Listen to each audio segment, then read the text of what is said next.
মালয়েশিয়ার জোহর বাহরুতে এক সুপরিচিত মাসাজ সেন্টারে অভিযান চালিয়ে ৫৪ জন বিদেশি কর্মীকে আটক করেছে মালয়েশিয়ার ইমিগ্রেশন বিভাগ। বুধবার রাতের এই অভিযানে তাৎক্ষণিকভাবে সেন্টার জুড়ে তল্লাশি চালানো হয়। স্থানীয়রা জানায়, হঠাৎ অভিযান শুরু হলে এলাকায় সাময়িক উত্তেজনা সৃষ্টি হয়।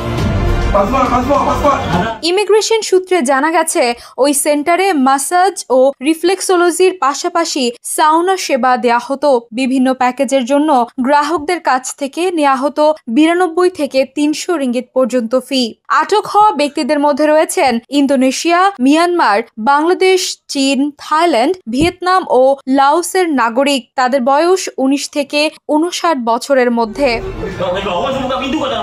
কর্তৃপক্ষ জানিয়েছে, আটককৃতদের ইমিগ্রেশন আইন ১৯৫৯ থেকে ৬৩ ও সংশ্লিষ্ট প্রবিধানের আওতায় সেতিয়া ট্রপিকা ডিপোতে পাঠানো হয়েছে। পাশাপাশি তদন্তের জন্য ১৫ জন সাক্ষী হিসেবে সমন জারি করা হয়েছে। এমন অভিযানের পর প্রশ্ন উঠছে, এ ধরনের সেন্টারের পেছনে স্থানীয় মালিকদের ভূমিকা কি, আর বিদেশি শ্রমিকদের জন্য নিরাপদ কর্মপরিবেশ ও বৈধতার নিশ্চয়তা কবে আসবে? Desk report, the news. দেশে দেশে সবার সাথে, দ্য নিউজ।